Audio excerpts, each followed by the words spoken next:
Voici les informations qu'il ne fallait pas manquer ce lundi sur RTI 1. Bonsoir à tous. Dimanche, le président de la République, Alassane Ouattara, s'est entretenu avec le maire de New York. Eric Adams a salué les progrès importants réalisés par la Côte d'Ivoire au cours de ces dernières années.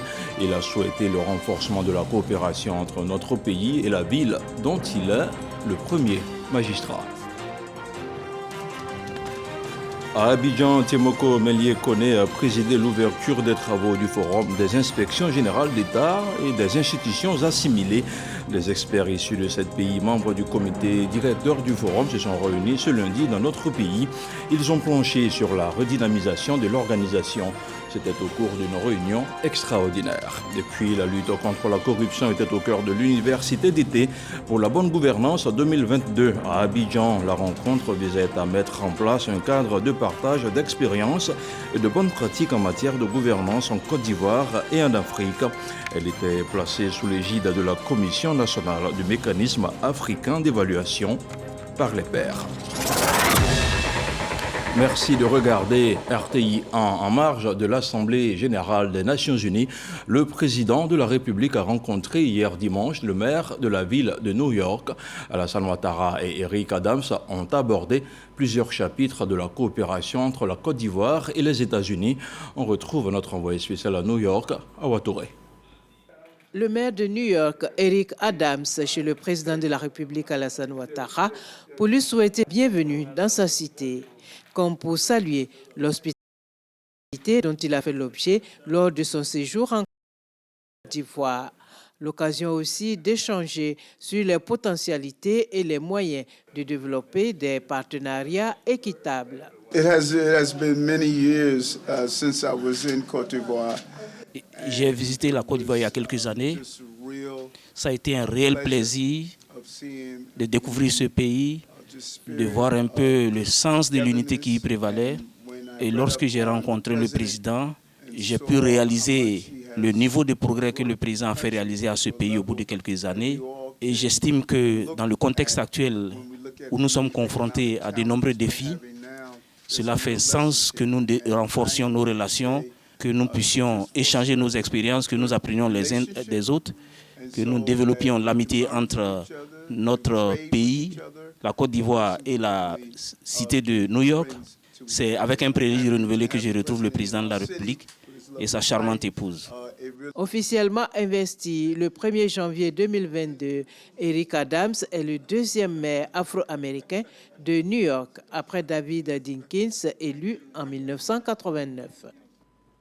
Je vous le disais il y a quelques instants en ouverture de cette édition, le Forum des inspections générales d'État d'Afrique a ouvert ses portes à Abidjan ce lundi. Le lancement des travaux de la réunion extraordinaire s'est déroulé en présence du vice-président de la République. Après 2 années d'inactivité du fait de la Covid-19, les membres du comité ont donc choisi la capitale économique ivoirienne afin d'examiner et de trouver des solutions pour relever les défis de l'organisation. On fait le point de la rencontre avec Alexis Ouedraogo. Le Forum des inspections générales d'État et institutions assimilées d'Afrique FIGE est créé en 2006 à Djibouti pour répondre aux exigences d'une gouvernance efficace et inclusive en Afrique. Après ces années d'existence et de longs mois d'inactivité du fait de la Covid-19, ses membres sont à Abidjan pour réfléchir à la redynamisation de l'organisation. On fait des audits, mais c'est des éléments très spécialisés. Donc il faut des hommes compétents pour faire ce type de travail.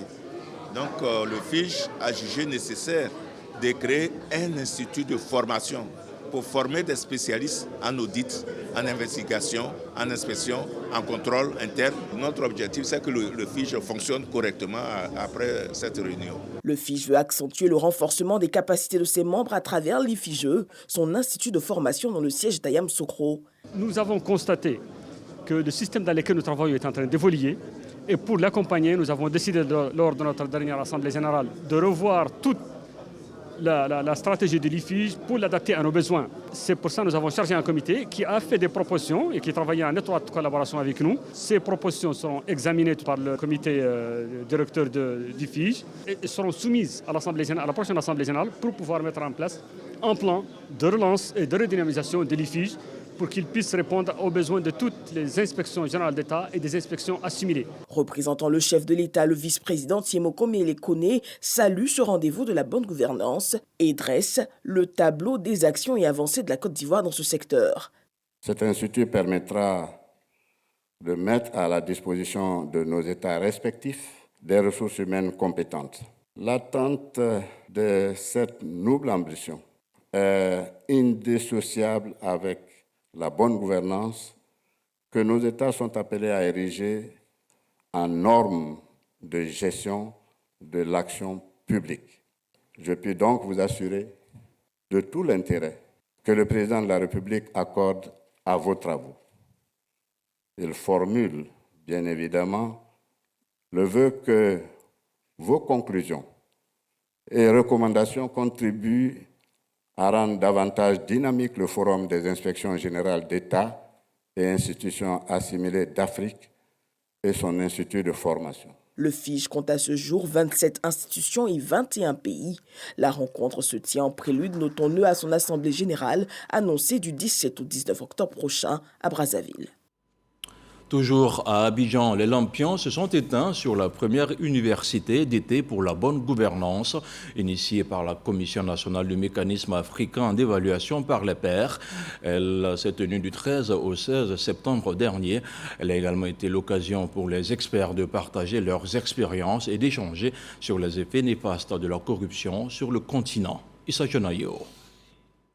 Rideau sur la première université d'été pour la bonne gouvernance, organisée par la CNMAEP, Commission nationale du mécanisme africain d'évaluation par les pairs. Cette rencontre, qui a réuni à Abidjan des experts du MAEP continental, a permis pendant 4 jours de traiter des sujets liés à la lutte contre la corruption en Afrique. La corruption a atteint le tissu économique et social aussi bien ici qu'ailleurs.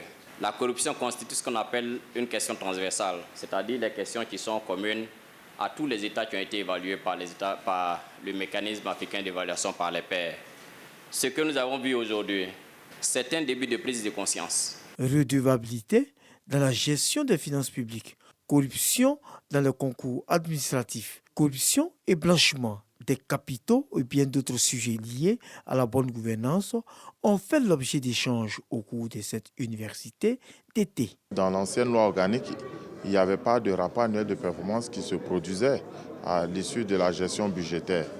Maintenant, tous les ministres élaborent des rapports annuels de performance des programmes dont ils ont la charge qui sont transmis à la juridiction financière qui est la Cour des comptes.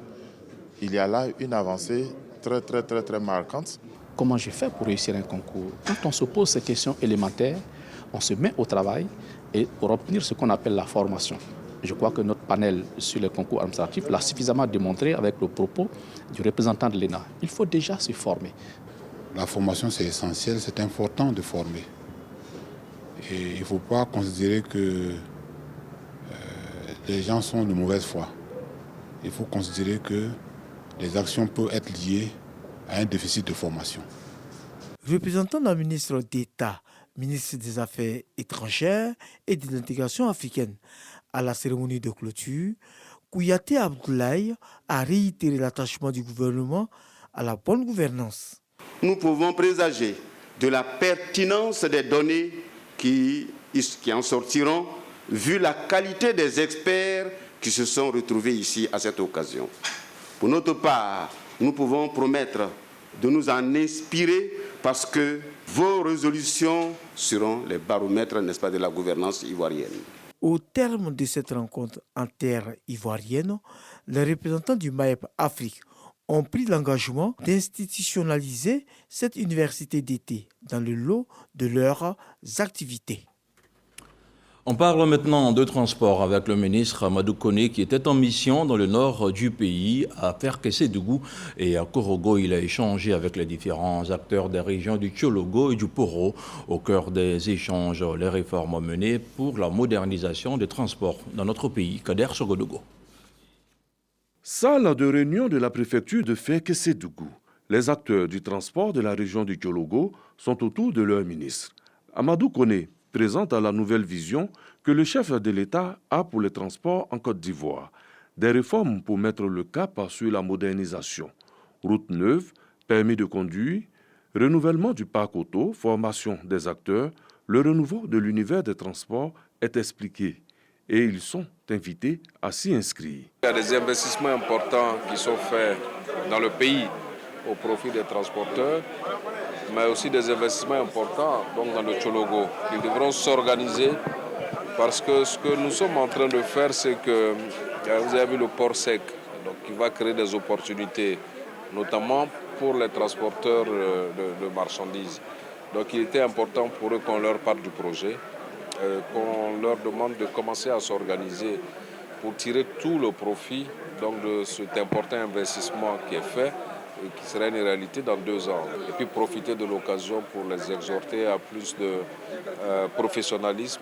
À Korogo, le contenu du message n'a pas varié.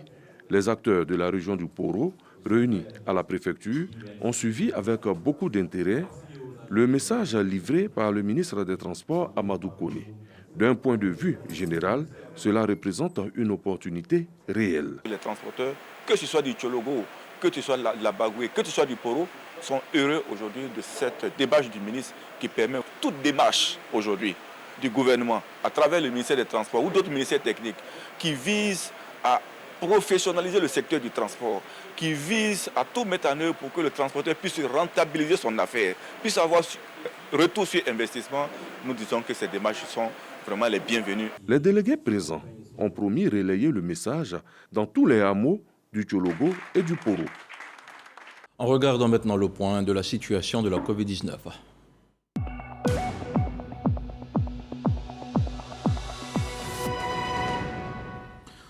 Le ministère de la Santé, de l'Hygiène publique et de la couverture maladie universelle a enregistré ce lundi 19 septembre 5 nouveaux cas de Covid-19 sur 431 échantillons prélevés, soit 1,5% de cas positifs, 6 guéris et 0 décès.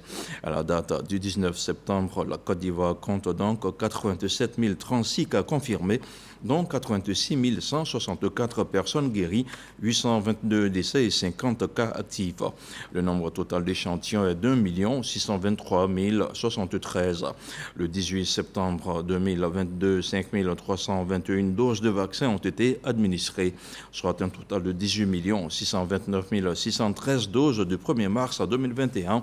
Au 17 septembre 2022, le ministre de la Santé, de l'Hygiène publique et de la couverture maladie universelle invite toutes les personnes de plus de 12 ans à se faire vacciner. Il rappelle que le vaccin contre la Covid-19 est gratuit et volontaire. Ces derniers temps, plusieurs parturientes ont eu la vue sauve grâce à de braves sages-femmes. Après le cas de la localité de Grand Lahou il y a quelques semaines, cette fois-ci, c'est le district sanitaire de la région de la Nawa qui fait parler de lui. À Okrouyo, 2 sages-femmes ont ainsi permis à une dame d'accoucher sans incident.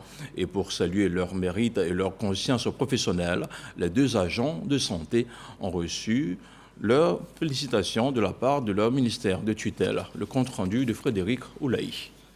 Au ministère de la Santé, de l'Hygiène publique et de la couverture maladie universelle, les sages-femmes Nadège Bailly et Juliette Kofi reçoivent les félicitations de leur tutelle pour leur acte héroïque. Les faits remontent au samedi dernier à Okrouyo dans la région de la Nawa, en service au centre de santé urbain de Okrouyo. Ces agents ont porté assistance à une parturiente dans des conditions inhabituelles. Le samedi matin, aux environs de 5 heures, nous recevons Madame Bamogo Bivata. Nous l'avons reçue à 5h00. Nous l'avons référée à 5h40. Et comme c'est de coutume chez nous, en référant une dame, une sage-femme doit toujours monter dans l'ambulance jusqu'à le lieu d'évacuation. Donc sur la route, l'ambulance ne pouvait plus avancer. Elle m'a appelée. Ah, la femme a des contractions. Il se pourrait qu'elle puisse accoucher. Je dis, fais l'accouchement. Tout s'est bien passé. C'est cette publication sur les réseaux sociaux qui révèle, aux yeux de tous, l'acte des sages-femmes. Informée de la situation qualifiée d'acte héroïque, la tutelle a tenu à honorer la conscience professionnelle et l'engagement de ses agents de santé. Nous avons des sages-femmes. Mais au-delà des sages-femmes, nous avons des agents de santé tout court qui sont guidés et qui sont engagés pour travailler à la bonne santé des Ivoiriens. Le ministre m'a donc chargé de faire venir ces 2 sages-femmes et de leur adresser ses félicitations. De les féliciter pour ce qu'ils ont fait. Elles pouvaient ne pas respecter les consignes et mettre la femme dans une ambulance et dire transportez-la dans l'autre centre de santé. Qu'est-ce qui serait arrivé pendant le chemin où l'ambulance était embourbée? Cette femme n'aurait pas eu d'assistance et on ne pouvait pas savoir ce qui aurait pu arriver. Mais ces sages-femmes ont respecté les consignes du ministère qui consistent à référer les malades en les faisant accompagner par du personnel qualifié. Mérite est reconnu par le ministère. Pour ces sages-femmes, le défi est d'autant plus grand encore pour accomplir les devoirs de leur serment. Elles s'engagent donc résolument au service des populations. Le directeur du cabinet a, au nom du ministre Pierre Dimba, invité l'ensemble du corps médical à plus de professionnalisme. Un reportage commenté par Abou Sanogo, politique à présent avec le RHDP qui est sur le terrain. Dans la région de Gbeke, le parti des Zoufouettistes a démarré une tournée de vérification, de validation et d'implantation de ces comités de base. Il s'agit pour le secrétariat départemental de Botro Diabo de contrôler la bonne marche de ces installations. Le commentaire d'Alexis Ouetraogo. Depuis quelques semaines, une tournée de vérification et d'implantation des comités de base RHDP a démarré à Diabo, dans la région du Gbeke. C'est une initiative du secrétaire départemental du RHDP de Botro Diabo, Wacharke Debo, pour s'assurer de la bonne marche des comités de base dans sa localité. Depuis bientôt 2 à 3 semaines, nous sommes sur le terrain politique Diabo et Nangui-Bonou pour contrôler et valider les comités de base. Et donc à partir de ce jour-là, nous avons entamé la validation au niveau des villages de Nangui-Bonou sous-préfecture. Nous sommes là pour vérifier effectivement l'efficacité du RHDP dans la circonscription de Nangui-Bonou. Le départemental s'est dit satisfait de cette tournée qui marque le début d'une implantation plus forte du parti. En tant que premier responsable, nous avons décidé donc de parcourir tous nos villages, tous les quartiers de notre département politique pour que nous puissions nous rendre compte de l'effectivité de ces comités de base. Non seulement de la présence effective des membres qui constituent ces comités de base, de nous enquérir de leurs difficultés, des problèmes. Parce que le militant, il y en a, ils existent physiquement, mais qui n'ont pas les documents afférents aux élections, ils n'ont pas de carte d'identité, ils n'ont pas d'extrait, et tout ça. Il y a aussi les nouveaux majeurs. Au regard des actions de développement menées dans la région par le chef de l'État, les populations glo se sont dites prêtes à encourager et soutenir la politique du RHDP. Le verger de la démocratie de Côte d'Ivoire, c'est le nom d'une nouvelle formation politique créée en février dernier. Une formation qui était récemment de sortie dans la commune de Yopougon. Son président Kevin Zo a présenté sa formation et informé ses camarades sur les défis du parti, en l'occurrence les échéances électorales de 2023. Frédéric Oulaï, Moussa Konaté. Le verger de la démocratie de Côte d'Ivoire, LVDCI, nouveau parti dans le paysage politique ivoirien. La nouvelle formation politique fondée par Zo Kevin vise la promotion de la démocratie et du social. Notre programme va se baser sur le social. Dans nos zones rurales, comment apporter notre modeste contribution, apporter aussi notre sagesse, notre expérience au développement, à la reconstruction et à la révalorisation de nos richesses que nous disposons déjà. La paix, la cohésion sociale et la justice figurent en bonne place dans le programme d'activité du LVDCI, selon son président. Créé en février dernier, le verger de la démocratie de Côte d'Ivoire entend participer à toutes les échéances électorales. Les responsables annoncent être ouverts à tous les groupements politiques en vue d'une alliance. On parle maintenant de sport et de cohésion sociale avec l'apothéose de la compétition estivale de football, un tournoi de Maracana parrainé par le ministre Adama Diawara et qui s'est tenu au quartier Sable de la commune de Yopougon. Le parrain a salué l'esprit de fair play qui a prévalu tout au long de la compétition. On en parle avec Mohamed Khalil Diomandé et Jean-Marc Hadjadji. Terrain de football de Yopougon Sable. Les amateurs du Maracana sont venus savourer la grande finale du tournoi de la cohésion sociale. Au nombre des spectateurs, Le ministre Adama Diawara, parrain du tournoi. Les équipes rivalisent de talent 40 minutes durant pour s'emparer de la coupe. Au thème du temps réglementaire, le compteur affiche 1-0 en faveur de FC CAS PCS, sacré vainqueur de la compétition.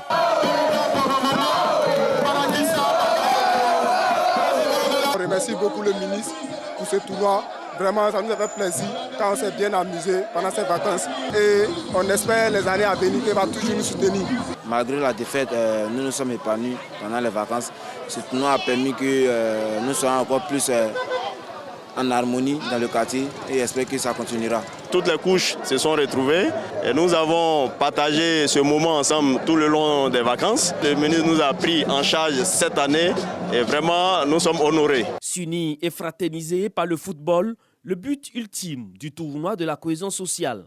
Et au vu du climat de paix qui a régné tout au long de la rencontre, le ministre Adama Diawara traduit sa satisfaction.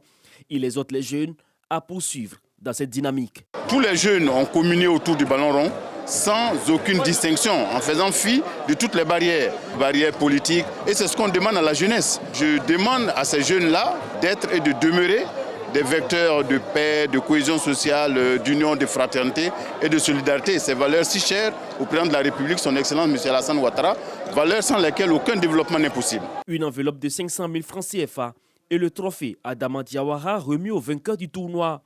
Quant à l'équipe finaliste, elle est repartie avec la somme de 300 000 francs CFA, des médailles et une coupe. Le meilleur joueur de la compétition et l'équipe Fair Play gratifiés respectivement de montant de 100 000 francs CFA. Vous venez de reconnaître la voix de Godefroy Okambawa. Les élèves et étudiants de Zanaplé-Dougou veulent participer au développement de leur village dans la sous-préfecture de Ouangolo-Dougou. Ils ont organisé une journée socio-culturelle, une journée qui vise à promouvoir la paix, l'entente et l'unité entre les filles et fils de la localité. Un compte-rendu de Kader Sogodogo. Une journée pour la cohésion sociale et la paix à Zanaplé-Dougou, village de la sous-préfecture de Ouangolo-Dougou. Cette action est à mettre à l'actif de la jeunesse de ce village qui, le faisant, veut compter sur la cohésion pour amorcer le développement de leur village. Le but de cette activité, c'est de renforcer la solidarité, la cohésion sociale, l'entente entre nous, les élèves et étudiants, y compris les habitants de Zanaplé-Dougou. Nous tenons à lui dire vraiment merci pour tout ce qu'il fait pour la jeunesse et les femmes du village. En tout cas, c'était une très belle cérémonie. Venir apporter le soutien aux enfants avec les talibans, avec l'ordinateur, vraiment c'est une très bonne chose.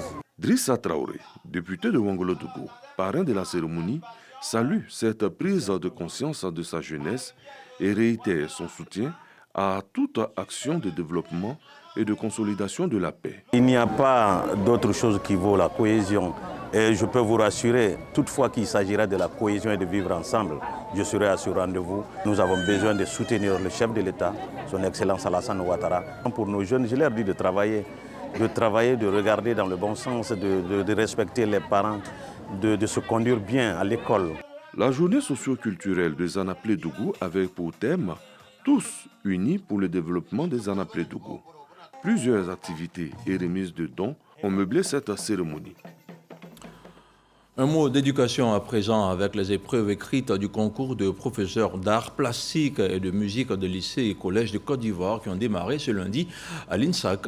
Et pour cette édition 2022, au moins 220 postes sont à pourvoir. Serge Pacom Didi, Issa Jonayor.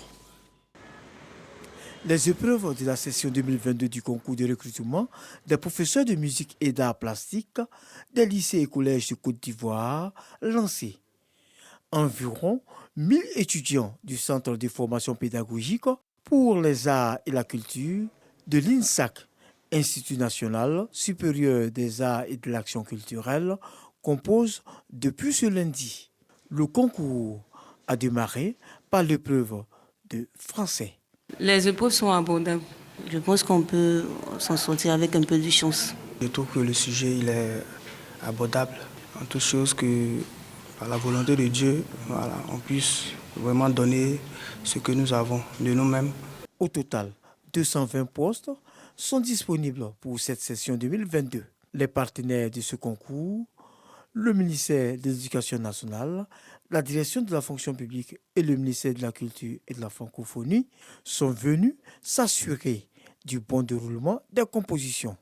Il s'agit de faire la promotion du mérite et de la qualité, pour ne retenir que les étudiants les plus brillants qui auront satisfait aux critères tels que définis par le jury. Il s'agit de la formation des maîtres. La formation des maîtres est éminemment importante. Dès l'entame, il fallait absolument que ceux qui accepteront de se soumettre au processus de formation soient des jeunes étudiants et des jeunes étudiantes choisis sur la base des valeurs énumérées, le mérite et la qualité, et le concours va se dérouler de façon très transparente et dans la rigueur. Les arts plastiques, la formation musicale, l'épreuve orale sont les autres disciplines dans lesquelles composeront ces étudiants jusqu'au vendredi 23 septembre 2022. Les admis auront droit à 2 ans de formation, soit une année théorique et une autre consacrée au stage pédagogique d'une durée de 9 mois.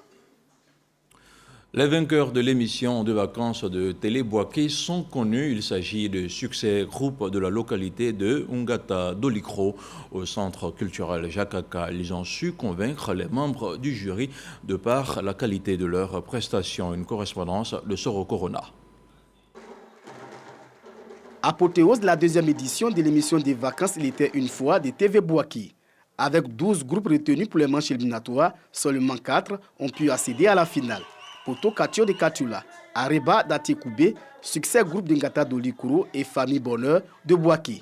Pour cette finale, le centre culturel Jakaka a tout simplement refusé du monde. Occasion pour le représentant du directeur général du groupe RTI de féliciter TV Bouaké. David Mobio rappelle que les émissions des vacances sont des moments pour la RTI de permettre à la jeunesse de passer des vacances saines. Je voudrais vraiment remercier la direction même de RTI Bouaké qui a pu concocter cette année Il était une fois, une émission qui a réuni la grande partie de la jeunesse. Ces émissions de vacances, pour la direction générale, c'est une manière d'occuper sainement cette jeunesse et d'inculquer à cette jeunesse les valeurs qui puissent l'emmener à être des responsables de ce pays d'avenir. L'émission Il était une fois se veut aussi une tribune révélatrice des talents. Ainsi, les meilleurs proverbes et conteurs sont récompensés par des élus et cadres amoureux de l'art et de la tradition africaine. C'est un travail collectif et si nous sommes arrivés là, c'est parce qu'on a accepté les critiques et on a travaillé dur pour en arriver là.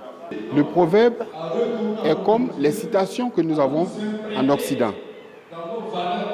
Le proverbe a permis à nos parents de nous éduquer, de nous inculquer des valeurs. L'honorable Traoré Drissa ne pouvait pas rester en marge de cette émission. Et il nous a conviés pour venir le représenter et adresser nos félicitations à la RTI Bouaké. Dans cette finale âprement disputée, c'est au détail près que Succès Groupe de Ngata Dolikro s'est imposé. Les représentants des ministres du Transport, de la Culture et de la Francophonie, patrons et marraines de cette finale, les partenaires saluent le retour de l'émission Il était une fois. J'invite donc notre jeunesse à revenir aux sources, à revenir à notre tradition, à revenir à nos valeurs culturelles. Et nous pensons que c'est important dans l'éducation de la jeunesse. Le conte, c'est le fondement de l'éducation, de l'enseignement dans nos contrées.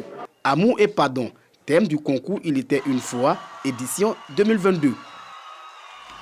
Hors de la Côte d'Ivoire, un atelier de formation et de renforcement de capacité des agents des ambassades et consulats généraux de notre pays en Europe et en Afrique du Nord s'est tenu à Paris. La session a mis un accent particulier sur l'état civil consulaire des Ivoiriens de l'étranger. Objectif, améliorer le service public et harmoniser les actes à travers toutes les représentations diplomatiques et post-consulaires. Le commentaire de Jean-Marc Diadji. L'état civil consulaire se modernise. Un atelier de renforcement des capacités se tient à Paris, destiné aux agents des ambassades et consulats généraux de Côte d'Ivoire en Europe et en Afrique. Il vise l'amélioration du service public de l'état civil et l'harmonisation des actes. C'est parti du constat fait chaque année à l'examen des registres par le procureur de la République qui Ils étaient mal tenus, c'était mal transcrit, il y avait des ratures et il y avait beaucoup de problèmes pour les usagers à obtenir copie de ces actes. Sur la base de tous ces constats, donc le ministère d'État a décidé de faire cette formation pour former les agents de toutes nos missions et postes consulaires. Nous sommes là pour essayer de former nos agents en charge de l'état civil afin d'harmoniser la pratique. Pas l'état civil consulaire de Paris avec des documents non standardisés, parce qu'il est dit dans la nouvelle loi que c'est l'imprimerie nationale qui édite les registres d'état civil consulaire. Mais il y a aussi certaines règles de base qu'il faut connaître, le fondement juridique même.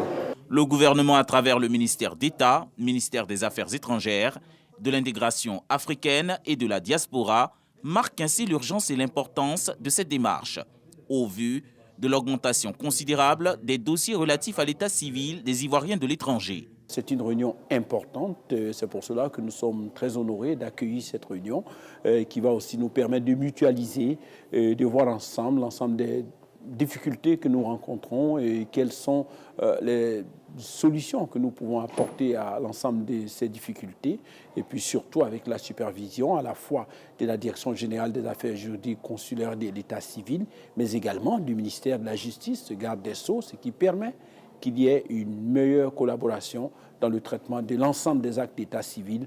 Pendant 3 jours, une trentaine de représentations diplomatiques et des postes consulaires d'Europe et d'Afrique du Nord ont échangé sur les questions consulaires lors de cet atelier initié par la Direction générale des affaires juridiques. Le consulat général de Paris, à lui seul, traite environ 85% des activités des missions diplomatiques et consulaires de la Côte d'Ivoire à l'étranger. Dans l'actualité internationale au Gabon, une enquête a été ouverte contre Guy Nzumba Dama, l'ancien président de l'Assemblée nationale.